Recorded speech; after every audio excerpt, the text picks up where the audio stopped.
Obrigado, irmão. Obrigado. Precisar de mais, ele fala. Perfeito. Tá bom, obrigado. Ok, está gravando. Perfeito. Bom, a gente vai então falar hoje, né, irmãos, do período intervínico. Eu vou ficar um pouquinho mais sentado aqui, tá? Para todo mundo conseguir ver tudo bem, tá bom? Querendo, tá? Sempre, como a gente sempre diz, tá? Quando vocês quiserem me interromper, fazer uma pergunta, fiquem à vontade, tá bom? Seja aí à distância, seja aqui, tá bom? Fiquem à vontade para perguntar, ok? Eu queria fazer só uma breve recapitulação, né, de tudo que a gente já viu, né, em termos de história de Israel. Né? Só para a gente se localizar, vocês se lembram, né, que a gente já terminou aí o Antigo Testamento, né? Os livros históricos, que a gente terminou com Esther. Né? A gente teve ali aquela questão ali de Esther sendo conduzida ao trono, né, como rainha aí da Pérsia. Só que a gente teve, claro, a gente teve outros livros depois de Esther, né, que são os poéticos, os proféticos. E a gente, duas semanas atrás, né, a gente falou sobre o livro de Malaquias, que foi o último livro do Antigo Testamento, mas que é um livro profético, não é um livro histórico, né? E aí a gente tem, desde o último livro, né, escrito, que foi exatamente o livro de Malaquias, né, a profecia de Malaquias, até realmente a chegada, né, do Evangelho de Mateus, aí, não do Evangelho de Mateus, tá, mas dos Evangelhos aí. Aliás, não vou nem falar dos Evangelhos, tá? Vou deixar falar do nascimento de Jesus. Deu mais ou menos uns 400 anos, certo? É claro, ficou em silêncio esses 400 anos, né? Silêncio em termos assim de profecia registrada, isso sim, né? Mas não quer dizer que o Senhor não tenha feito as suas intervenções na história, como a gente quer falar hoje, né, para vocês, para dar essa introdução, né? Por que é tão importante a gente falar disso tudo que a gente vai falar hoje, né? Porque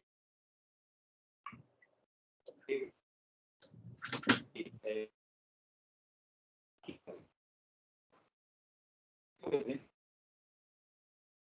não tem relógio, não tem roda, não tem nada disso no Antigo Testamento.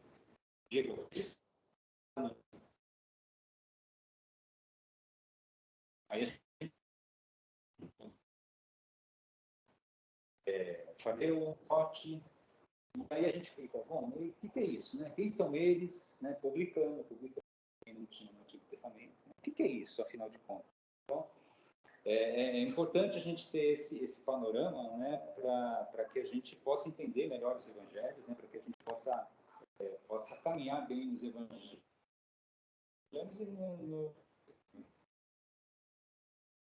E aí eu quero falar então sobre a partir aí do reino da Pérsia, que a gente já viu a história, né, pelo menos não que a gente fique a história da Pérsia, mas a gente sabe como é que foi, né, o contexto, né, da Pérsia, de Israel dentro da história ali, né, na verdade a história da Pérsia é dentro da história do povo. A Pérsia então foi o império que dominou, né, dominou o mundo, né? Então foi um grande império a partir aí de 530 mais ou menos antes de Cristo, né? Quando Judá, né, o povo judeu estava sob o domínio da Babilônia. A gente vê inclusive lá no livro de Daniel, né? Daniel estava servindo ali na corte do rei Nabucodonosor. E aí, quando teve exatamente a queda aí da Babilônia, né, do Império Babilônico ali para sob o domínio aí para cair sob o domínio da Pérsia, né? E esse Império Persa, irmãos, ele durou aí mais ou menos aí uns 200 anos, ok? Mais ou menos. Ele não teve uma vida tão longa assim, né? Deixa eu só falar bom dia para a Kelly, que ela conectou aqui. Kelly, bom dia. Espero que você esteja escutando bem a gente. Tudo bem, na graça de Deus.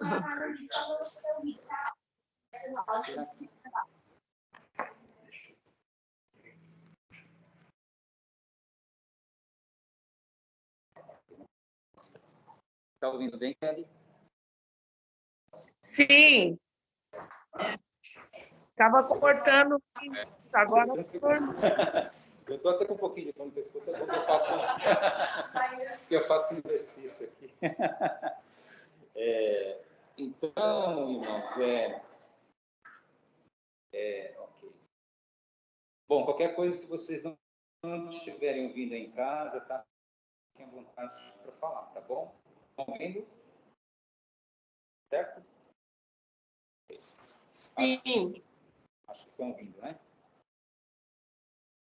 Que engraçado. Márcio, estava cortando um pouquinho, mas agora acho que deu uma melhorada. Não sei. Agora sim. Se alguma coisa acontecer, a gente vai ficar sabendo. Então, irmãos, assim, a gente... Deixa eu ligar aqui o microfone que eu estou falando. Então, a gente está falando do Império Persa, na verdade, né, porque os médios, né, a Média, acabou se unindo à Pérsia, né? Vocês estão ouvindo? Ok, perfeito. Então, a Média acabou se unindo à Pérsia para, então, fazer aquela expansão, né? Dominando todo o mundo, né? E a gente nunca pode esquecer também da China, né? O Império Chinês aí, que foi um império mais, digamos assim, eles não foram expansionistas, né? Eles ficaram ali um império milenar, né?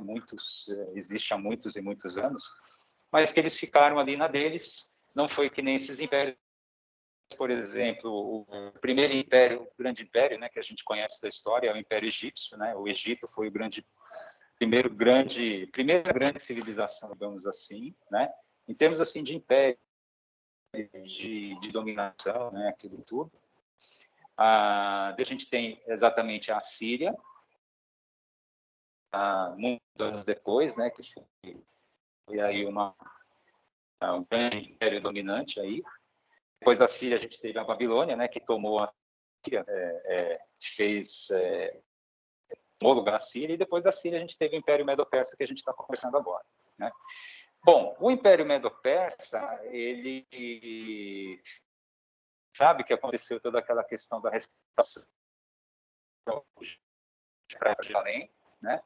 A liderança ali de Zorobabel e Josué em primeiro lugar. Depois vieram Esdras, e um pouquinho depois Neemias também. Aquele povo judeu ali se reestruturando, né? No templo, reconstruindo o templo, reconstruindo também, fazendo uma reconstrução da vida religiosa, certo? Mas a gente sabe que as coisas andaram de uma forma um pouco menos interessante do que poderia ser, né? Bom, aconteceu então depois de alguns anos, né? Lá pelo ano de 330 mais ou menos, né? Um pouco antes disso, até 340 antes de Cristo, a Macedônia, né? O Império Macedônico ali, ele surgiu como grande potência, né? Porque Filipe II, né? Quando Filipe II morreu, Filipe II da Macedônia morreu, assumiu o trono o filho dele, né? Alexandre. E eu tenho certeza que vocês conhecem Alexandre o Grande. Esse Alexandre o Grande, que foi esse sucessor de Filipe II, né? a Macedônia, que fica numa... É pena que eu não pude trazer um mapa aqui, né? Eu achei que não... Eu acho que não ia mesmo, né? Para gente aqui e ali. Mas, enfim, se vocês derem uma olhada, né, em qualquer pesquisa no Google que a gente faz, a gente vê ali a Macedônia, ao norte ali da Grécia, né? Os gregos, eles não gostam muito de chamar macedônico de compatriota, tá? Tem ali uma... Até hoje, tá? Até hoje tem uma controvérsia aí, que se Macedônia faz parte da Grécia ou não faz, né? Mas, enfim, a Macedônia, né, ela tomou realmente aí o poder como civilização, como império, né, tomou a Pérsia, derrubou o Império Medo-Persa, né, isso lá pelo ano 331 a.C., tá, mais ou menos, né, um pouquinho antes, tá? Por isso que era legal a gente fazer o mapa. Tá aqui, inclusive digamos assim, império ocidental, claro, né? Ocidente e Oriente é uma coisa assim, é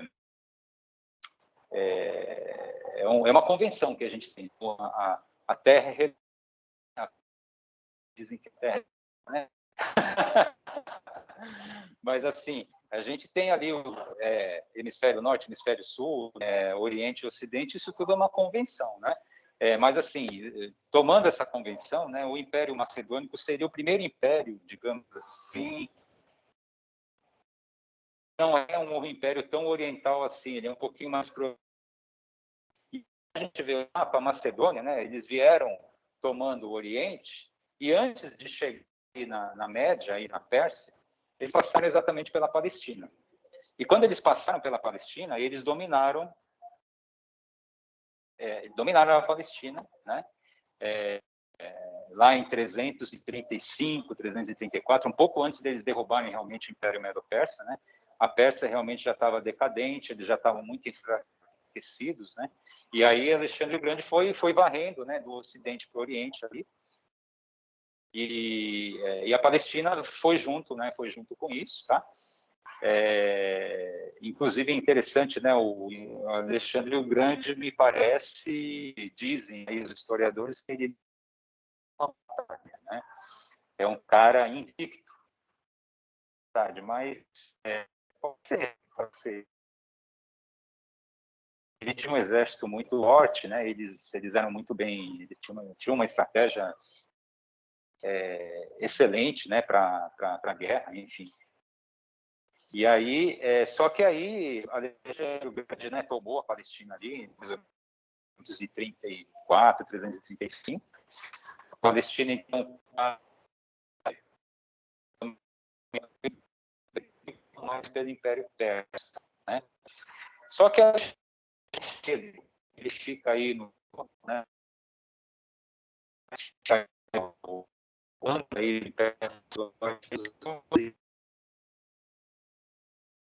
muito jovem, né, uns 30 anos, mais ou menos. Ele morreu exatamente quando ele estava numa campanha.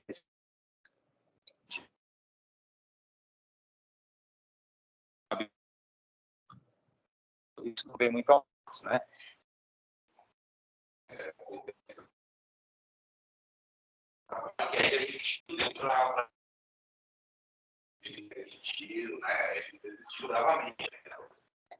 É verdade, é verdade.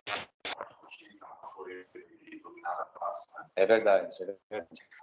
O Marcos, né? O Marcos está falando aqui da resistência, né? Que né, representou para a expansão de Alexandre, realmente. Sim, sim. Isso aí tá tudo lá em Isaías, né? A gente vê, inclusive, o próprio todo esse jogo, né? Todo esse jogo político mundial, ele está realmente nas páginas ali dos profetas, né? Quando Deus fala lá em Isaías e também em Jeremias, né? Quando ele fala ali da queda desses povos, né, que foram povos que acabaram realmente oprimindo um pouco o povo judeu, né, o povo tanto de Israel quanto de Judá, né. Realmente é isso, como você está dizendo, né? Isso aí foi profético, né? A gente tem a profecia lá toda, né? Tanto da parte de Isaías quanto da parte de Jeremias também.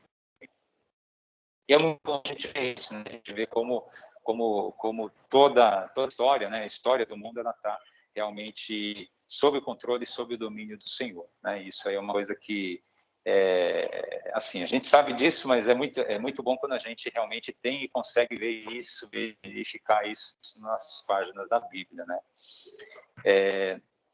E aí, irmãos, assim, Alexandre, né? Alexandre o Grande, né? Ele acabou morrendo quando ele estava numa campanha lá rumo à Índia, né? Ele já tinha, na verdade, já havia dominado a Índia. E aí ele morre.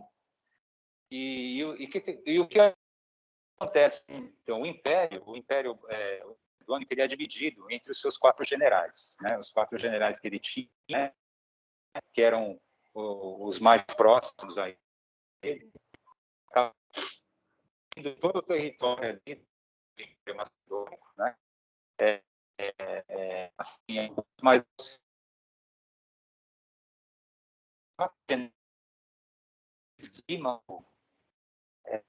Sandro e Seleuco foram os 4 generais do Império todo, esse território todo. São Ptolomeu deu. Quem ficou com a Palestina, aquela parte ali do território que vai desde o Egito até a Palestina, foi a dinastia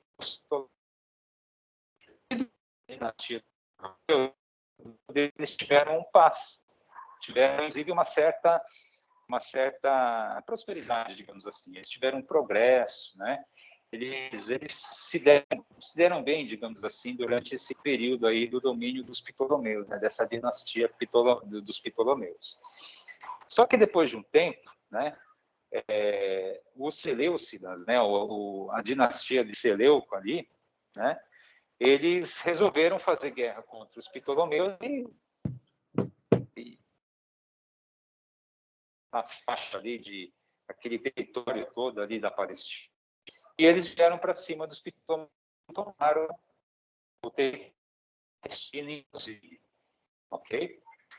Aí acabou a paz dos judeus, tá? Deixa eu falar um pouquinho antes disso, tá? É um registro muito importante, tá? Durante a dominação dos Ptolomeus, vocês sabem que Alexandre, né, ele tinha realmente uma política, né, de expansão e de difusão, né, difusão da cultura helênica, né? Então eles realmente tinham essa Macedônia, né, o Império Macedônico, eles tinham realmente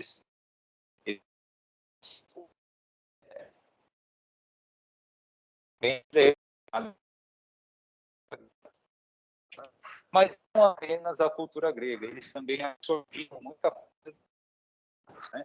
E nessa época, dos Ptolomeus, os judeus, numa relativa,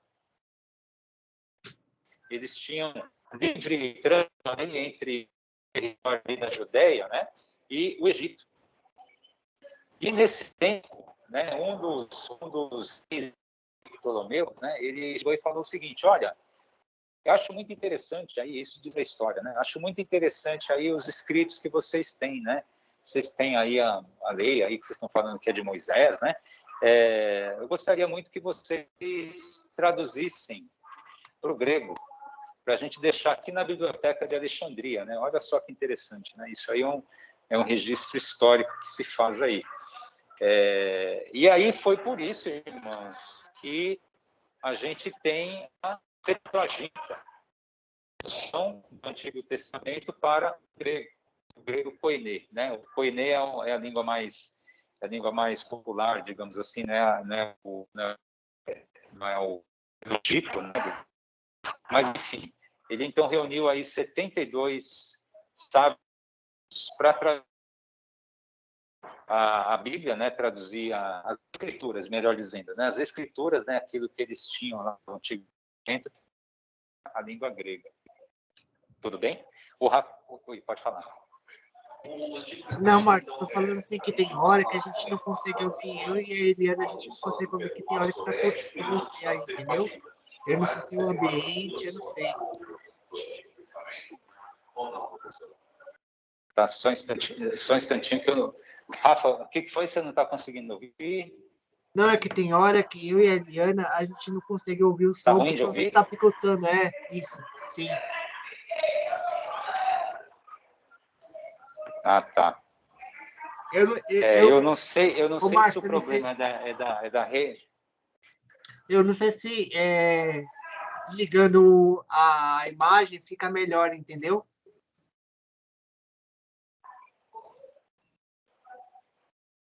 Ah, tá. Ok, eu vou desligar. Ok. Vamos ver se melhor.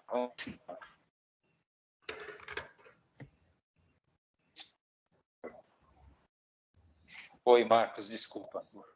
Desculpa que enquanto você estava falando, aí tinha aqui também, desculpa.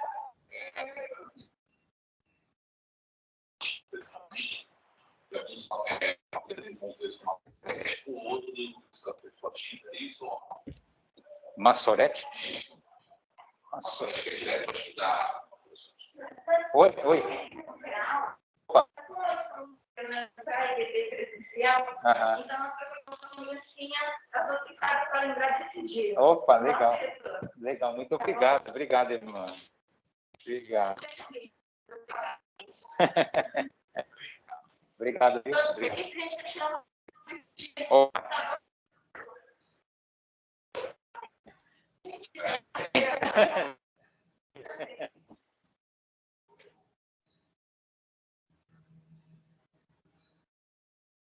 Obrigado.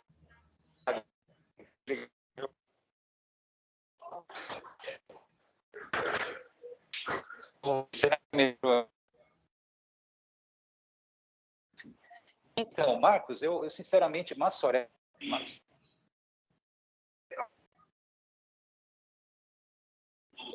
Livros judaicos. Tá. Eu não lembro se eu não lembro qual que é o livro judaico que eles pegaram e traduziram direto. Eu acho que foi usado a princípio por João Ferreira de Almeida. Ah. É a sociedade que apresenta do Massoré.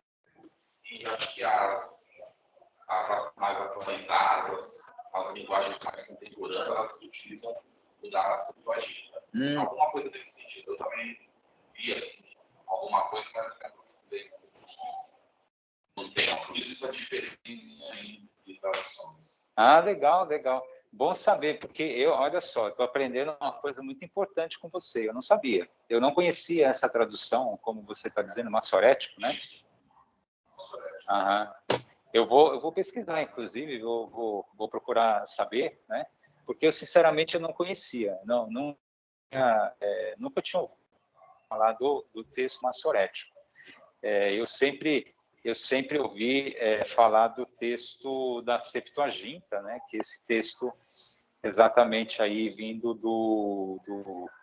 desses 72 aí, que foram até Alexandria para se reunir.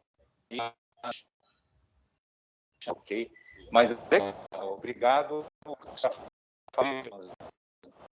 tradução do massorético. Ok, texto massorético, que é uma outra tradução da Septuaginta, que também muito bom. Você tem algum problema de ouvir aí também? Espero que tenha melhorado. Então, aí o que aconteceu, né, fechando o parênteses aqui da Septuaginta, né, aí quando os Seleucidas, né, tomaram o poder ali, né, dominaram ali a região da Palestina, aí eles começaram a perseguir os judeus, tá? Por que eles começaram a perseguir os judeus especialmente, tá? Porque os judeus, vocês conhecem, vocês sabem quem, os judeus, eles têm uma relutância muito grande, né, em adquirir, em absorver costumes, né, costumes estrangeiros, especialmente aí depois do exílio, né, depois do exílio, quando a gente teve essa disciplina da parte de Deus, né, eles começaram realmente a ser muito severos, assim, muito severos, não sei se é a palavra, mas assim, observar muito bem os costumes, né? Não apenas o costume, mas a prática religiosa. E aí, o quarto, Epifânio, né? Epifânio quer dizer o muito maravilhoso, né? Ele se autoproclamava Epifânio, né? Quer dizer, aquele cara que é maravilhoso, espetacular, sensacional, né?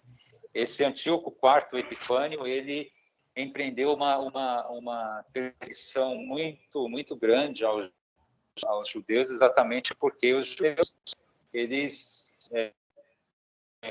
se opunham, né, ao estabelecimento do helenismo puro dentro da Judéia, ali de Jerusalém, né, dentro do culto e assim por diante. E a perseguição foi tão grande que Antíoco IV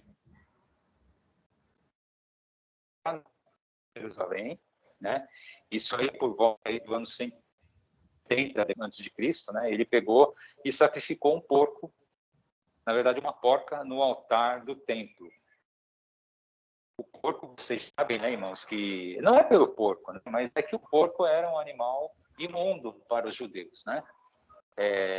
E aí ele vai, fica e ele pega o sangue e ele espalha pelas paredes ali. Terrível que ele fez, tá? A gente tem exatamente lá em Daniel, a gente tem uma profecia lá, se não me engano é Daniel 12, não vou me lembrar exatamente disso, mas Daniel ele fala a respeito da desolação, né, da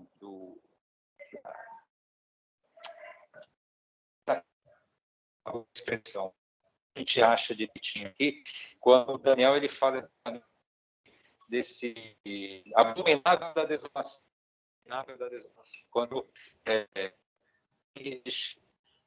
profetizar essa abominação que foi feita aí por Antíoco IV, ok? E aí, por conta dessa abominação que ele cometeu aí, eu tô assim, resumindo bastante, sintetizando bastante, surgiram aí alguns judeus para se levantar contra isso, né? E são exatamente os macabeus, né? Judas Macabeu, né, que era de uma família sacerdotal, ele se levantou contra Antíoco IV e esses poderes aí dos Seleucidas, né? E fez uma revolta, eles fizeram uma guerra contra os Seleucidas ali e eles venceram ali. Os Macabeus, eles conseguiram ser ali os Seleucidas e ficaram ali desde o ano 167, mais ou menos, ali, eles conseguiram meio que uma independência ali do território ali da Judéia. E isso é uma coisa, tá? Porque o exército dos Macabeus era muito menor do que os Seleucidas, mas ele realmente alto.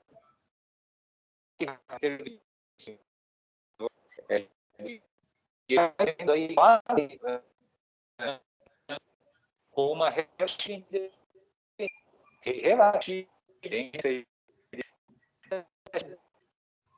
mesmo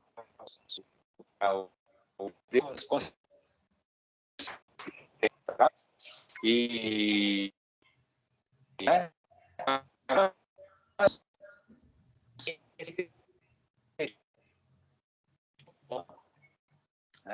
aí quando veio Roma, aí não deu mais. Aí realmente Roma veio, tomou o mundo todo, tomou a Palestina e o mundo todo, né? Só uma observação com relação a essa questão de Roma, né? Quando Roma chega, eles conseguiram, eles dominaram ali a região ali da Judéia, dos idumeus. Os idumeus, eles habitavam ali ao sul da Judéia. E os idumeus nada mais são do que descendentes, sabe de quem? Eles são descendentes de Edom. Eles são ali,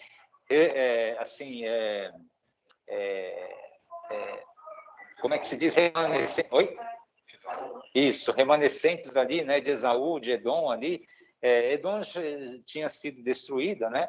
Mas os idumeus ali, eles eram descendentes exatamente de Esaú, né? Esses macabeus, eles têm Isso. Exatamente. Esse Macabeus, tá, irmãos? Esse é importante, tá? É um livro apócrifo que não é considerado inspirado, né, pela igreja protestante, né, pelo protestantismo, e por várias razões ele não mas ele tem um valor histórico muito, muito grande, tá? Tem ali em 1º e 2º Macabeus, como o Marcos está apontando, né? Tem exatamente essa história aí que a gente está falando aí da resistência de Judas Macabeu, de Matatia, de Judas, né? E a gente tem exatamente a história de vencer, né? Isso é o Império, não, dominação Seleucida, ok?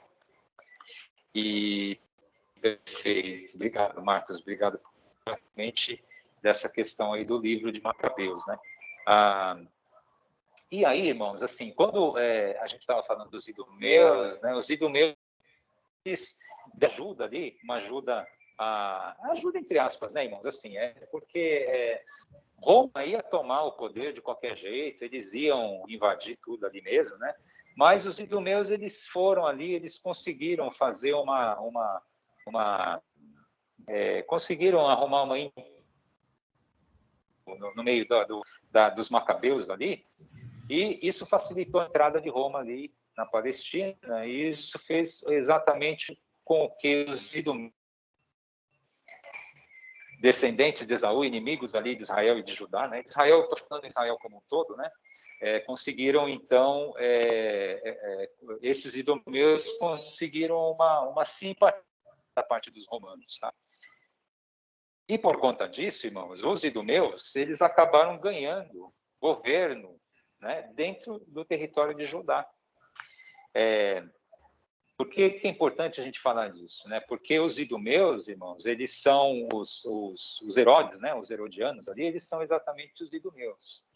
E são eles que tinham o poder ali dentro da Judéia no tempo de Jesus, né?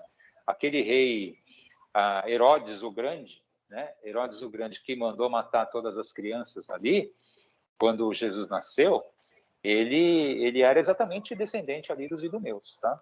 E por que ele estava lá no poder, né?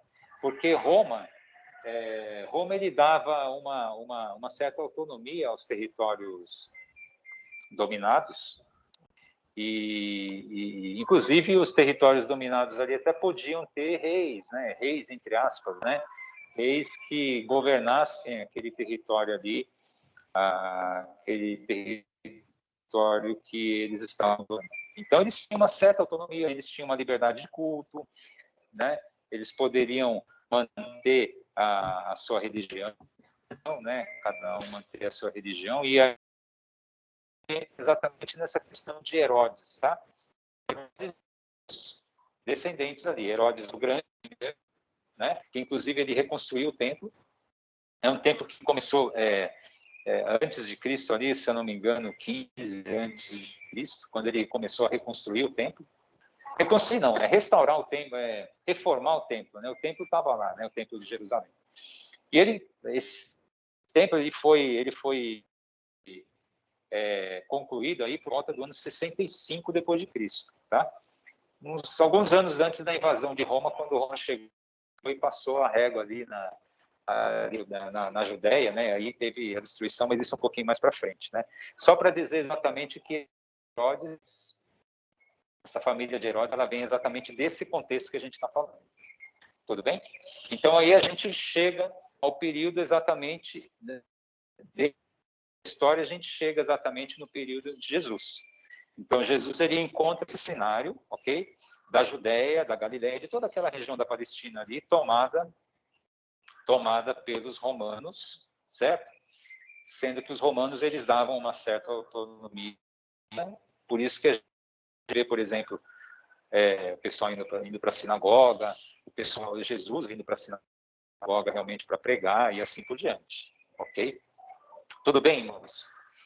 Querem fazer alguma pergunta, alguma observação? Para falar um pouquinho sobre a lei de Jesus.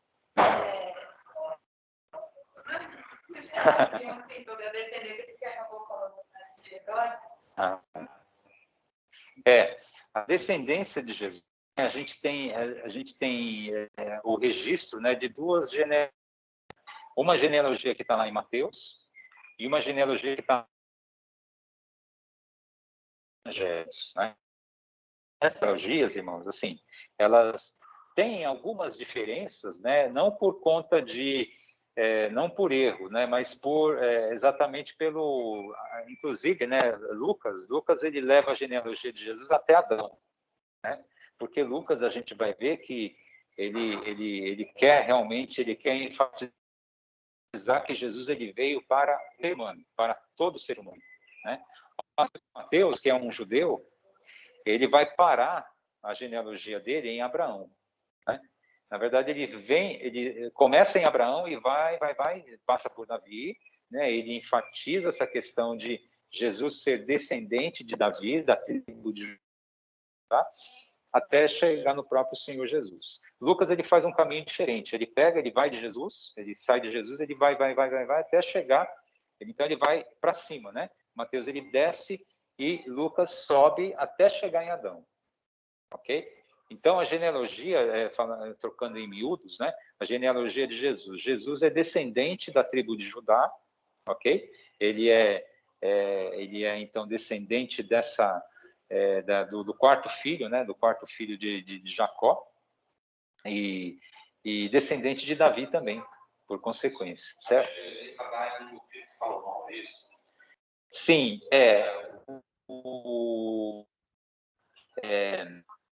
é interessante a gente ver, por exemplo, lá na genealogia, né, que quando passa por Salomão ali, né, quando a genealogia especialmente de Lucas, né, Lucas quando ele retrata a genealogia de Jesus ali, ele passa por Salomão e Salomão é Seba e cita 4 mulheres, ele cita a Raabe, Ruth, até de Raabe, né, a Tamar, que é aquela que era nora de Judá, que cometeu incesto com Judá, inclusive, né? Olha que interessante como dentro da genealogia a gente tem histórias que são mulheres dentro de uma questão seria uma genealogia de Jesus, né? É interessante. A Bíblia mostrar que o Jesus ele veio apesar dos erros do homem, todos apesar da cidade humana, né? Chega a vem Salomão, por exemplo, que é filho de Jacó, né? E é registrado isso. Raabe, que era aquela prostituta ali, tudo bem, ela teve ali uma participação muito grande ali na queda de Jericó, mas de qualquer forma, ela era uma prostituta, né? E Ruth não, né? Ruth, o problema, entre aspas, né, que o judeu encontraria em Ruth é que ela era estrangeira, né? Ela era midianita. Mas enfim, é isso. Tá? Eu não sei se era isso. Tá. Então ele vem da tribo de, ok? Descendente, opa, descendente ali do rei Davi, tá? Isso é muito importante, tá, irmãos? Essa questão de ser descendente do rei Davi, porque era um título messiânico importante, né? O Messias haveria de ser filho de Davi, haveria de ser, inclusive, herdeiro do trono, mas não herdeiro do trono como a gente, politicamente, né? Mas um herdeiro é aquele herdeiro que estabeleceria o trono de Davi para sempre, como está exatamente de Samuel, tá? Samuel e rei.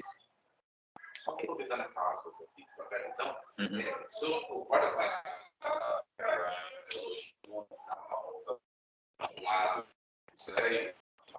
essa diferença ou não? Sim, tem essa questão, mente, né? Um puxa para um lado, outro para o outro, né? Mas, de qualquer forma, ambos, sim. Tanto uma foi apresentada pelo lado de José e a outra apresentada pelo lado de Maria. Isso. Isso aí, exato. Mas tanto de um quanto de outro, a gente chega a ajudar. A gente vai chegar na ascendência da parte do rei Davi. Ok? Tanto se a gente for pelo masculino quanto do feminino. É interessante esse pé levantado, tá? Essa diferença, né, de ir masculino pelo lado do pai ou pelo lado da mãe. Mas é isso aí, Pedro. Bom, então a gente chega nesse cenário, né, nesse caldeirão aí de Jesus dentro. Desculpa eu estar falando tanto hoje, né, porque assim acaba sendo uma aula de história, né? Se bem que eu acabo falando muito sempre, de qualquer forma, mas assim, agora viu o que Jesus então encontrou. Eu queria falar dessas figuras que a gente vai encontrar nos evangelhos, tá? Por exemplo, dos escribas, dos fariseus, né? E vamos falar dos escribas, né? Então, vocês tendo esse panorama, deixa eu falar um pouco, desculpa, antes de falar dos escribas, eu quero falar de algo muito importante, né? Que são as sinagogas. O que são as sinagogas, irmãos? Eu acho que vocês já conhecem, né? Vocês sabem. Mas é bom a gente sempre dar uma complementada, né? Em que contexto surgiram as sinagogas?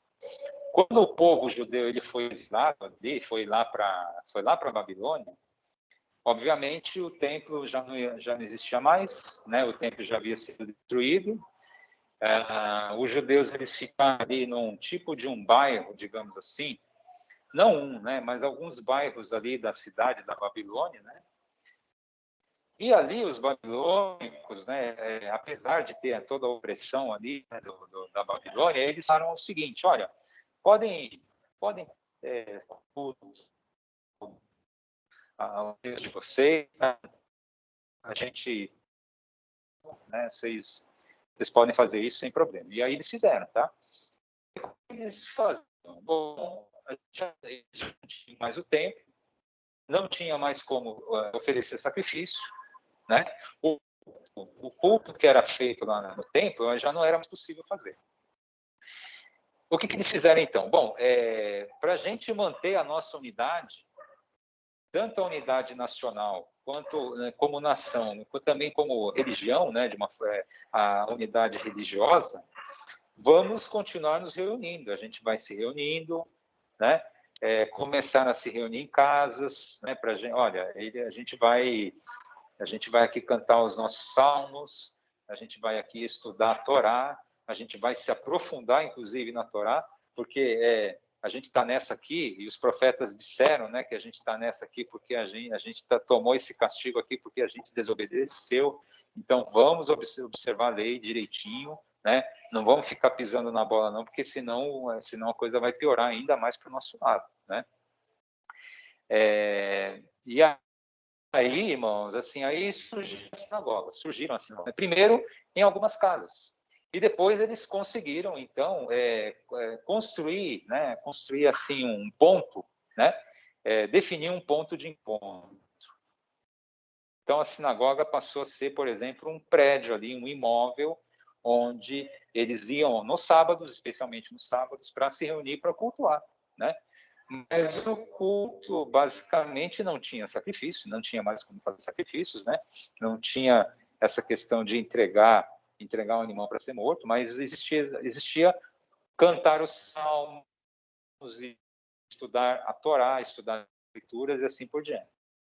Ao longo do tempo, a sinagoga ela foi crescendo, inclusive para receber para alfabetização.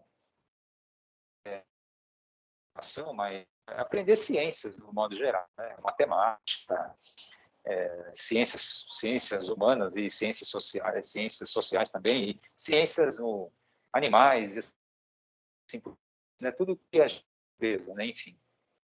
E aí, as sinagogas, então, elas deixou de quando o templo de Jerusalém estava reconstruído, mas as sinagogas elas continuaram. De toda essa questão aí social,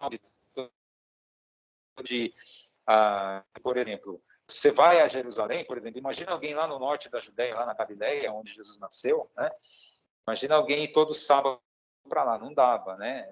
Então, as sinagogas, elas eram realmente esse ponto de encontro ali, de comunhão ali da judaica ali, e que existe até hoje, sabe, né? As sinagogas, elas têm essa origem, né? A origem, então, das sinagogas nesse contexto do exílio da Babilônia. Ok? Bom, então, vamos falar um pouquinho agora. Uma coisa que eu esqueci de falar agora com relação a Jesus. Jesus, ele frequentou isso está nos evangelhos, né? A gente vê isso, como Jesus ele foi para a sinagoga, foi pregar na sinagoga, enfim, ele era um assíduo frequentador ali do culto que era praticado ali na sinagoga. Tá, ok? E aí, irmãos, assim, vamos lá. Vamos falar dos escribas, né? Os escribas que lá no livro de Esdras, tá? Você vai ver que Esdras era um escriba, né? O que é um escriba, irmãos? Assim, especialmente aí, vamos falar do tempo de Jesus, especialmente, tá? A origem dele é exatamente está exatamente ali em Esdras, ok? O que era o escriba, então? Quando a gente chega no período ali do pós-exílio, Jesus, a gente falar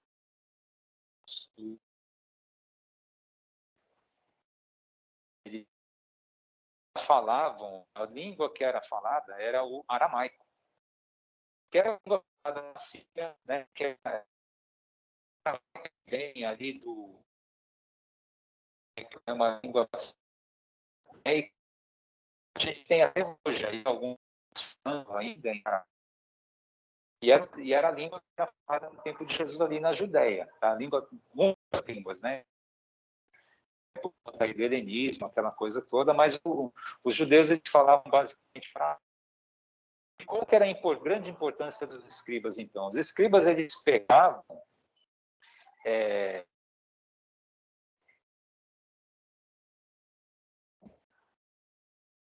que muitos dos judeus já conheciam, mas até não conheciam mais, né? Especialmente aqueles que já tiveram um contato grande ali, né, com outros povos ali, especialmente ali, né? Os escribas, eles pegavam as escrituras em hebraico, exatamente para passar, né, a lei para o povo, passar aquilo que estava na Torá, né? Estava não apenas na Torá, nos livros históricos e proféticos também, né, nos profetas, né? E aí eles começaram a ser chamados de mestres da lei, né? Porque eles realizavam as escrituras, iam lá no original hebraico, ok? E falavam exatamente, olha, isso aqui que está escrito é assim, assim, assim, ok? Então, os escribas, eles eram, então, esses mestres da lei. Inclusive, eles auxiliavam aqueles que iam aplicar a justiça, né? Para entender bem o que a lei dizia. Inclusive, naquela questão não só da lei do homem perante Deus, mas da lei entre os homens também, né? Aquela questão ali, aquela questão de uma diferença, uma controvérsia dentro aí da sociedade, tá bom? Que existia ali nas comunidades, né? O cara ali destruir a carroça do outro, né? Enfim, essas coisas, né? Essas coisas que aconteciam ali no meio. E esses escritos, às vezes, eles eram muito... o que eles acabaram fazendo, né? Eles acabaram adicionando muitas interpretações do Senhor. Então, eles acrescentaram por interpretação deles. E que, por exemplo, tá, irmãos? Por exemplo, o cara, isso aí é só um exemplo para você ter uma ideia, tá? Um judeu no sábado ovo em cima da mesa. E pensa, bom, eu posso comer esse ovo? A interpretação dos escribas, tá, irmãos? Assim, tinha uma interpretação assim. Bom, aqui depende. Se a linha que botou esse ovo era criada para botar o ovo e ela botou o ovo no sábado, eu não posso comer. Por quê? Porque ela trabalhou no sábado. Certo? Agora, se essa galinha é uma galinha que estava assim, não era para botar ovo, ela estava lá, é minha ação. Eu não criava a galinha para botar. Aí, porque tinha feito trabalho, ok? Ele criava aquelas 613 leis lá, judeus. Exatamente, tá? Isso, a interpretação dos escribas levou a todo esse acúmulo, né? essa expansão aí de leis, né? Foram leis assim que foram sendo adicionadas aí. Isso. Foi muita coisa. Isso. Tinha um número máximo de passos, né? Eu não sei se ainda tem, tá? Eu acho que ainda tem isso, né? Isso, então, para o judeu é melhor no sábado ele acorda, fica deitado na cama quietinho, porque senão vai infringir a lei, né? E esses são os escribas, tá, irmãos? Assim, os escribas são esses, então, chamados mestres da lei, que foram criticados ali por Jesus aí por conta de todas essas questões aí que foram isso, exatamente, assim como os fariseus também, tá? Que eu quero falar bem rapidamente sobre, né? Os fariseus que tiveram vários embates aí com Jesus também, né? E esses fariseus, irmãos, eles eram a origem deles, inclusive, está dentro daquela questão ali da revolta. Me parece que o primeiro registro, né, parecido não, que seria a origem dos fariseus, seriam entre aspas, chamado Hashim. Eram pessoas assim extremamente zelosas pela lei, pessoas que observavam realmente todos os ritos, né? Esses Hashidins, inclusive, eles afirmavam que todos os judeus tinham que passar pela purificação, mas eles diziam que todo mundo deveria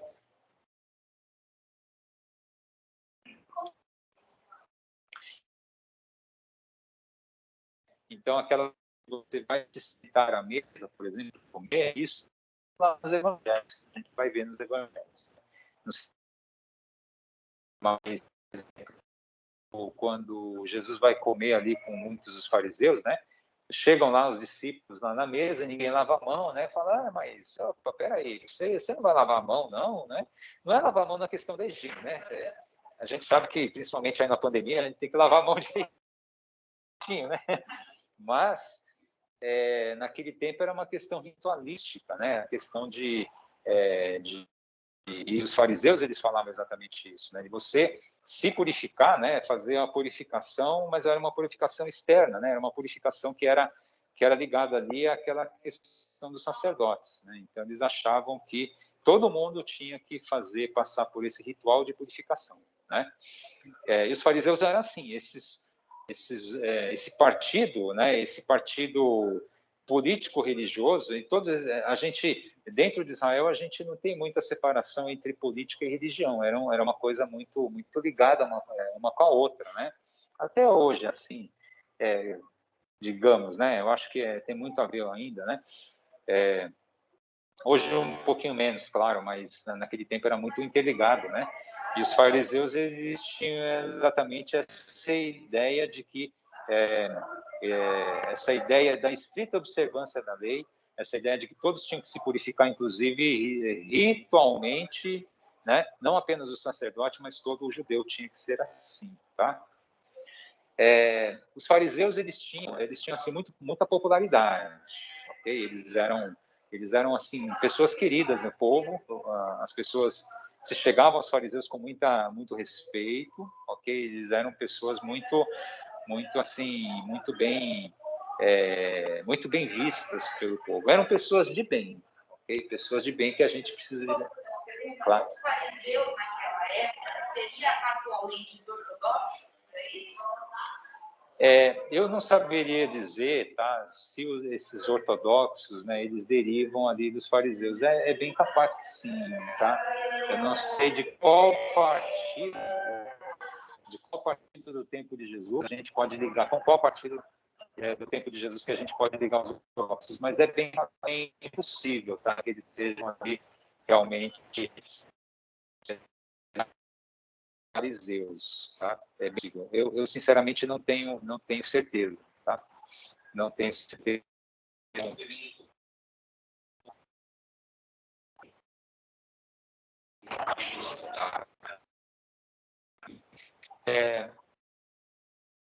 Iremos, tem que, claro que teve embaixo muito duro, né? Mas uma coisa que a gente tem que se lembrar, não estou dando a causa deles, né? Mas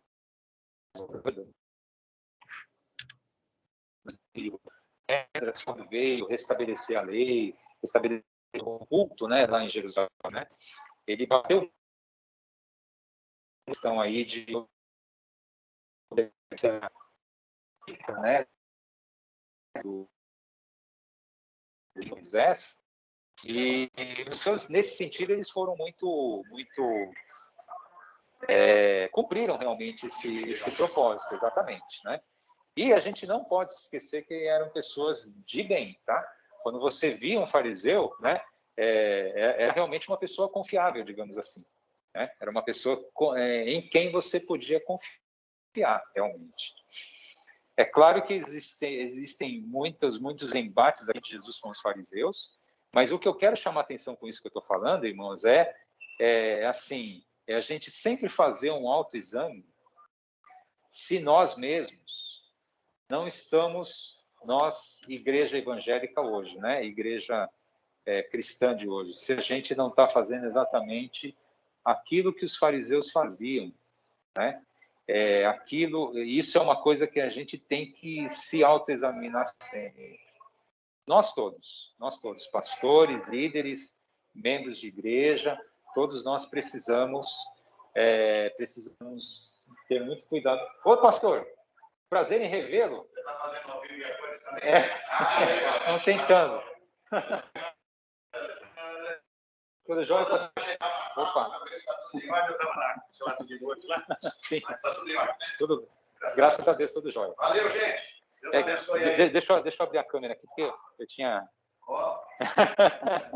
Deus abençoe aí, gente. Tá a Eliane, o Rafa e a Kelly. A paz, tudo bem, pastor? Amém, pastor. Valeu. Amém. Isso aí, irmãos. Bom, eu vou fechar a câmera, tá, irmãos, de novo, tá? Então é isso, né? Para a gente fazer sempre um autoexame, para a gente não cair nesse perigo do farisaísmo, ou seja, da religião externa, né? Daquilo que, assim, nosso afã de fazer realmente as coisas certas, a gente não ficar com uma prática simplesmente por ser prática, ok? Para a gente ter uma fé viva, né? É aquilo que Jesus sempre vai combater ali nos fariseus, ok? Depois a gente tem, então a gente tem os escribas dos fariseus, a gente depois tem os saduceus, ok? Esses saduceus, irmãos, eles eram a elite da época, ok? Eles eram realmente os mais ricos, aqueles que ocupavam os cargos mais importantes, porque eles eram da classe sacerdotal, ok? E uma coisa importante que eu gostaria que vocês lembrassem sempre é que a classe sacerdotal no tempo de Jesus, isso começou, tá? Isso que eu vou falar, começou a agir ali na época já dos Macabeus, ok? Os sacerdotes, aquela questão do sumo sacerdote ser descendente de Arão, que a gente vê lá em Êxodo, lá no Pentateuco, tá? Isso se perdeu, tá? No tempo de Jesus a gente não tinha mais isso. A gente não tinha mais o sumo sacerdote como sendo aquele que é descendente de Arão. Isso foi mais uma nomeação política. A classe sacerdotal ela se perdeu nesse meio, certo? Começou os sacerdotes, tá? Como a gente não tinha mais rei no tempo ali do pós-exílio, tá? Os sacerdotes eles começaram a se misturar, entre aspas, né? Misturar a sua figura, né? Entre no aspecto político e religioso, tá? Então isso, irmãos, fez com que os sacerdotes eles perdessem aquela questão da observância estrita ali da lei mosaica especialmente naquele sentido de sumo sacerdote não ser mais descendente de Arão. Então, oi? Começou mais ali depois da época dos Macabeus, tá? Até ali o retorno ali do exílio, por exemplo, Josué, aquele sumo sacerdote, ele era ainda da linhagem de Arão. Mas ali com o tempo, tá? A coisa foi tomando um rumo diferente, tá? E especialmente ali na época dos Macabeus, inclusive por conta disso, tá? A gente vai ter provavelmente, tá? Provavelmente os essênios eles surgiram nessa época, né? Em que assim os sacerdotes eles meio que desvirtuaram um pouquinho a sua função, tá? E foi mais ou menos aí nessa época dos Macabeus ali, tá? Então, por exemplo, Anás e Caifás ali, eu nem sei qual era a linhagem deles, tá? Mas pode até ser de Arão, tá? Pode até ser que eles fossem descendentes de Arão, mas não necessariamente mais. A gente não tinha mais essa questão, era muito mais uma nomeação política. E os saduceus, irmãos, por que eu estou falando de política, né? Porque os saduceus eles eram meio que um meio de campo entre a comunidade judaica e o Império Romano, né? É claro que a gente tinha lá o procurador romano, a gente tinha o governador romano que na época de Jesus era o Pôncio Pilatos, né? Mas para fazer o meio de campo ali, tanto é que vocês veem que quando eles vão levar Jesus perante Pôncio Pilatos, quem é que vai, né? É o sinédrio liderado ali pelos saduceus, inclusive, tá? Junto com os fariseus também, tudo bem, mas os saduceus é que vão fazer ali uma aproximação ali com Pôncio Pilatos para entregar Jesus ali, tá? Então, os saduceus eram homens ricos, homens poderosos, e que por conta dessa proximidade com Roma, proximidade com o centro de poder, eles já estavam vivendo assim meio no materialismo, tá? Eles já estavam vivendo ali na questão essa questão religiosa era uma questão muito de figuração apenas, tá? Eles falavam que defendiam, né, a questão da lei e tal, mas eles eram muito mais assim, coisa aqui do pé no chão, né? Por isso, eles não criam em anjos, demônios, nem em ressurreição, né? Eles negavam essas questões aí, coisas que os fariseus aceitavam, né? Inclusive pregavam sobre isso, mas os saduceus, eles nem queriam saber disso aí, eles não acreditavam em ressurreição, tanto é que quando eles vão fazer debates ali com Jesus, eles falam sobre essa questão de ressurreição, né? Pergunta aquela questão ali da mulher que ficou viúva, se casou com um irmão que, né, que estava sobrevivente, aí depois, na ressurreição, ela vai ser esposa de quem, né? Aí Jesus vai falar, não, vocês não sabem de nada, né? Vocês estão falando um monte de abobrinha. Claro que ele não falou isso, mas Jesus falando, vocês estão falando isso porque vocês não conhecem as Escrituras, né? Mas é por isso, tá? Os saduceus, eles eram realmente essa classe dominante, né? Dominante em termos, inclusive, de poder econômico, ok? Eles eram da classe sacerdotal, tá? Vamos falar dos zelotes bem rapidamente. Os zelotes eram um grupo, digamos assim, um grupo de esquerda, tá? Um grupo de revolta armada. Os zelotes, inclusive um dos discípulos de Jesus, um dos 12, ele era zelote, tá? Simão, o zelote. A gente vê isso aí lá em Mateus 10, né? Pena que a gente não vai poder ler essas passagens aqui de fariseus, escribas, saduceus, né? Pelo tempo, tá? Mas os zelotes, eles eram judeus judeus muito zelosos também, tanto é que zelote tem a ver com zeloso, né? E eles defendiam que Israel tinha que se revoltar contra a dominação, né? Eles tinham que pegar na arma, inclusive, para combater Roma. A gente tem que pegar nas armas aí para derrubar esse poder que está oprimindo a gente, certo? Então, esses eram os zelotes. Os zelotes, eles inclusive oprimiam os judeus, tá? Que não queriam fazer isso. Aqueles caras que, por exemplo, pagavam impostos, né? E Jesus pagava imposto, né? O Simão Zelote deve ter ficado bravo com Jesus quando ele foi lá pagar imposto, tá? Mas os zelotes, eles ficavam bravos quando ele via um judeu pagando imposto, falando, não, você não pode pagar imposto, não. A gente tem que se rebelar contra esses romanos aí, a gente não tem que pagar imposto coisa nenhuma, né? E a gente tem que pegar na arma, vamos formar aqui um exército e vamos pegar na arma para derrotar esses caras ali, tá? Lá em Atos, lá no capítulo 5 de Atos, a gente vê, inclusive, ali numa conversa que eles tiveram, pena que a gente não vai ter tempo de ver, tá? Mas ele fala de algumas revoltas ali, né? E uma dessas revoltas foi promovida exatamente por um zelote, ok? Isso foi lá, inclusive, foi essa a origem desse partido aqui dos zelotes, tá? E foi uma revolta ali pelo ano 4, tá? No ano 4 depois de Cristo, tá certo? É um homem chamado Judas. Depois vocês dêem uma olhada ali no capítulo 5 de Atos, lá no finalzinho do capítulo 5, vocês vão ver exatamente quando Gamaliel fala de uma revolta que teve, que foi abafada, né? É um zelote, é um cara que foi lá, pegou na arma e quis tirar o poder de Roma, quer dizer, quis expulsar os romanos ali, infelizmente não conseguiu. Tudo bem? Bom, deixa eu falar um pouquinho dos essênios. Esses essênios agora, irmãos, a gente tem uma...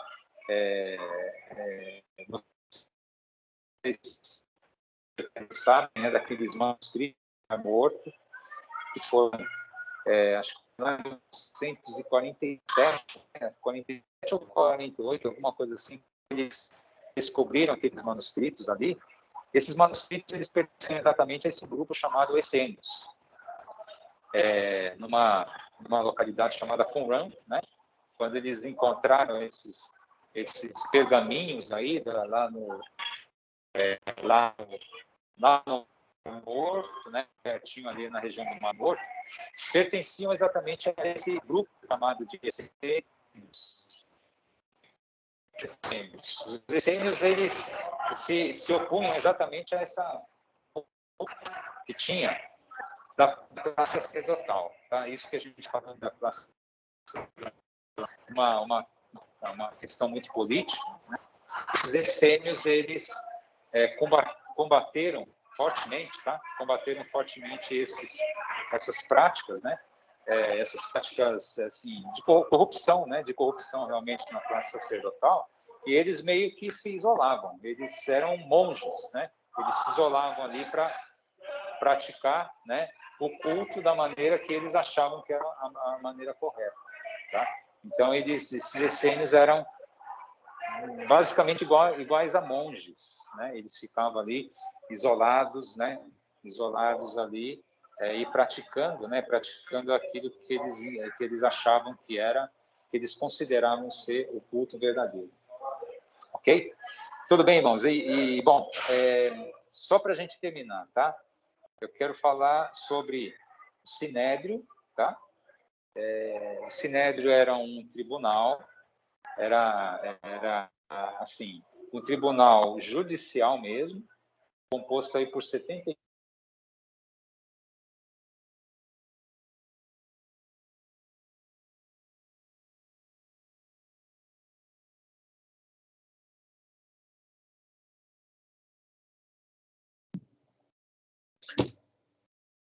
Márcio, saiu seu som, Márcio. E eles... Voltou? Ok. E eles julgavam as causas que havia ali, né? Vocês precisam pegar os meninos? Eu vou pegar ela. Tá bom. Tá bom, desculpa, a gente já está terminando, tá? E aí o que o Sinédrio então fazia? Eles julgavam, realmente era um tribunal supremo, mais ou menos como o STF, né? Eles julgavam ali, inclusive foi o próprio Sinédrio quem julgou Jesus, né? Foi ali um julgamento ilegal, irregular, né? Porque foi de noite e tal. Mas, enfim, isso aí é uma outra discussão, né? E o Sinédrio ele era basicamente quem fazia parte do Sinédrio, né? Ele tinha seus, tinha fariseus e também tinha escribas, né? Nesse tribunal do que era o Sinédrio ali, como a gente vai ver no final dos evangelhos ali, quando Jesus é julgado, ok? Então, esse é o Sinédrio. Eu não tenho assim, não tem tanta coisa assim para falar, a não ser exatamente que esse Sinédrio, né, para a gente lembrar, era um tribunal que julgava causas político-religiosas, né? Quando não apenas não apenas políticas, né? Também questões sociais também, muitas vezes, em alguns casos, né, quando o caso tomava uma amplitude ou uma repercussão muito grande, né, o Sinédrio acabava analisando assim esses casos, né? E como no caso de Jesus era um caso ali bastante grave na visão deles, né? Então o Sinédrio acabou analisando essa questão aí, ok? Bom, publicanos, eu quero falar. Uma coisa que eu esqueci de falar dos essênios, né? É que os essênios eles não são citados no Novo Testamento também, tá? Os essênios a gente tem assim, não diferentemente dos escribas, dos fariseus, né? Dos saduceus, os essênios não são citados. A gente só fala dos essênios aí por conta, especialmente dos manuscritos do Mar Morto, tá? Isso é o mais importante para a gente. Olá, bom dia. Tudo bem? Que bonitinhas, que lindas, viu? Parabéns para vocês.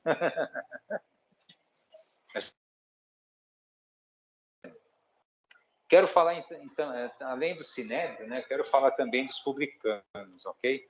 Os publicanos, está terminando, tá? Os publicanos, irmãos, esses publicanos aí eram os caras mais odiados ali, né, na sociedade judaica, tá? Por quê? Porque os publicanos, eles não eram somente os judeus, né?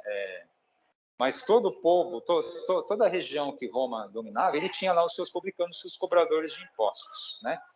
E geralmente, eles pegavam alguém do povo mesmo, né? Eles recrutavam pessoas ali daquele meio para cobrar impostos dos seus compatriotas. E com os judeus não era diferente. Então, eles pegavam ali alguns judeus, no caso, inclusive, Mateus, né? O discípulo e o apóstolo Mateus, ele era um publicano. Quando ele foi chamado por Jesus, ele estava ali cobrando na coletoria, né? Estava ali cobrando impostos, né? E os publicanos eram assim. Bom, Roma chegava e falava que...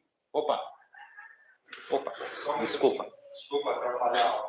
Gente finíssima, Marcos Sanches. Marcos Sanches. Oi? Isso, isso aí. Valeu. Ok, obrigado. Onde que eu estava? Então, são os procuradores. Isso. Aí Roma falava o seguinte, deixa eu falar bem rapidamente. Roma, ele falava o seguinte, bom, eu quero arrecadar 10. Aí chegava lá para o responsável pela Judéia, eu quero 10, tá?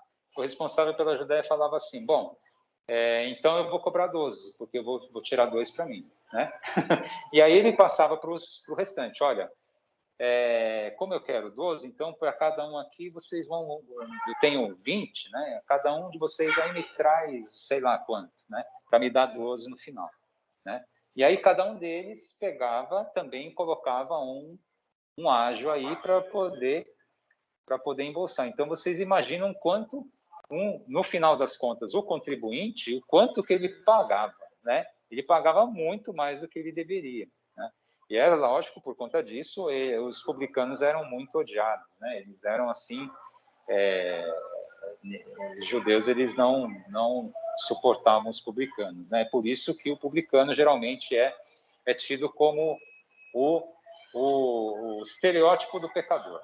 O pecador aquele cara que né, aquele cara que merece ir para o inferno, digamos assim, né?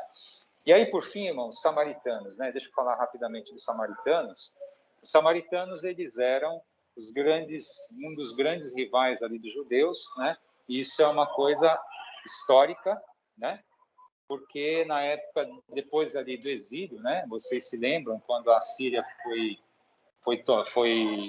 tomou ali o reino do norte de Israel? O que eles fizeram? Eles pegaram, a Síria pegou e miscigenou todo aquele povo ali, né?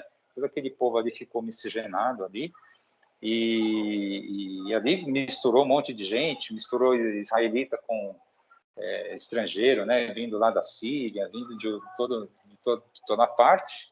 E aí, quando os judeus eles retornaram ali para reconstruir o templo, tá, irmãos? Aí, o que aconteceu foi que, quando eles retornaram, eles encontraram quem lá em Jerusalém, naquela região? Encontraram os samaritanos, né? E ali, os caras chegaram, opa, peraí, voltando aqui, acho que é assim a coisa, né? Vocês vão pegar tudo de volta assim? Lógico, eles fizeram muita oposição, né? A gente vê isso no livro de Esdras e de Neemias, especialmente no livro de Neemias, tá? E a partir disso teve um confronto muito grande, uma animosidade muito grande entre esses dois povos aí, né? E os judeus, inclusive, consideram os samaritanos como se fossem pagãos mesmo, né? Então, o samaritano é um cara imundo para eles, né? E é isso que a gente vê exatamente aqui no tempo de Jesus, né?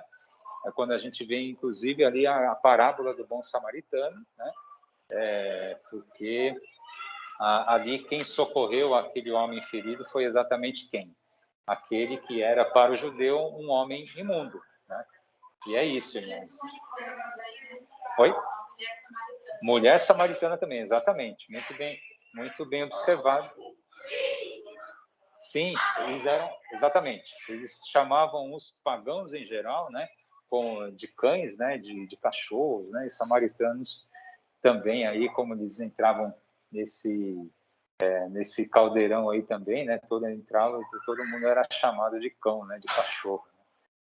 Então é isso, tá, irmãos? Assim, desculpe eu ter falado tanto e desculpe eu ter assim, colocado tantas informações assim, mas pelo menos como está gravado, tá, irmãos? Assim, se vocês quiserem depois pegar um pouquinho mais de informação, né? De relembrar alguma coisa, pelo menos aí fica assim, mas fica registrado, né? Que essas informações elas são úteis, bastante úteis aí para entender muito mais dos evangelhos, né? Inclusive das cartas de Paulo e tudo mais. Tudo bem? Querem falar alguma coisa?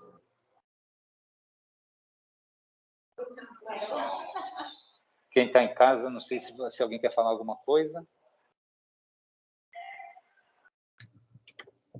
Ô, Márcio, teve hora que tava picotando um pouco, entendeu? Tinha horas que a gente não conseguia ouvir muito bem a pronúncia. Poxa vida, é uma pena. Então, o Rafa está falando que cortou um pouquinho, cortou um pouquinho o som. É uma pena, né? Eu acho que é coisa de rede, né? Eu tentei conectar aqui no Wi-Fi, tá? No Wi-Fi aqui do prédio, mas eu acho que foi questão de rede mesmo, para picotar assim. E eu estava com a câmera aberta, né? Da próxima vez eu corto a câmera lá no começo, tá bom? Bom, vamos ver, né? Vamos ver como é que vai ficar a gravação, né? Acho que a gravação não vai ficar muito boa, mas enfim, né? Eliane, quer falar, irmã? Ah, não, é que você deixou a câmera fechada e é como o Rafa falou. Teve momentos que a gente não conseguiu ouvir. Então, eu fui seguindo pelo Google para saber quem eles eram, porque não tinha como ouvir. Tá. Poxa vida, é uma pena, né?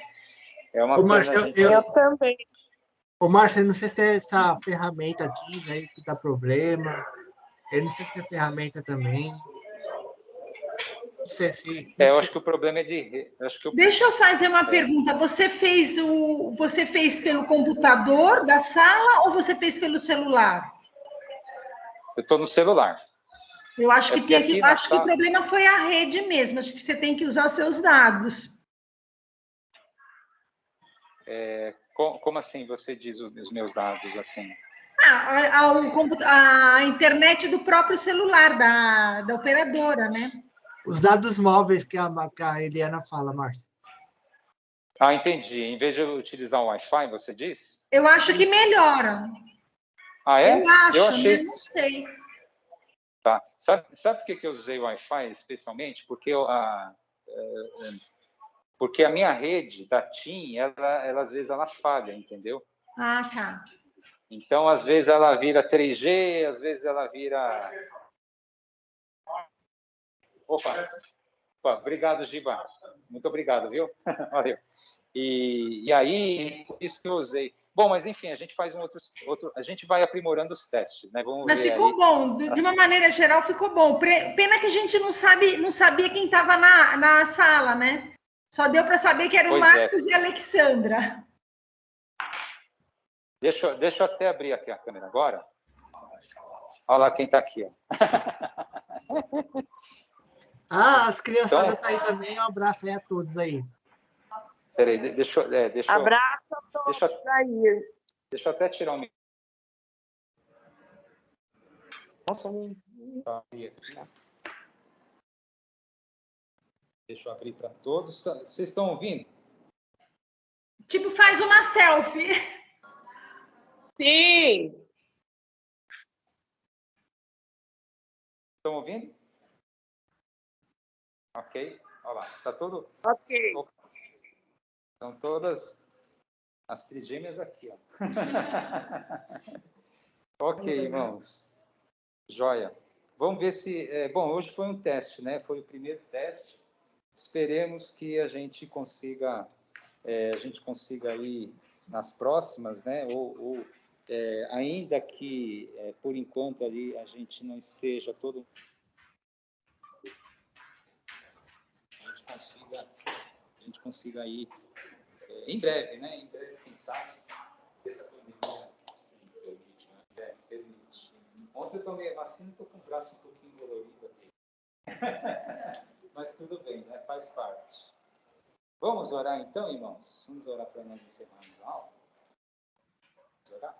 Marcos, você pode orar para nós encerrarmos a aula? Nosso Pai, nosso Deus, a sua presença, Senhor, agradecemos esse domingo de retorno à EBD presencial, junto com os irmãos de forma online, pudemos aprender mais a sua palavra, agora que o Novo Testamento vai se apresentar, e esse conhecimento sirva como base para entendermos bem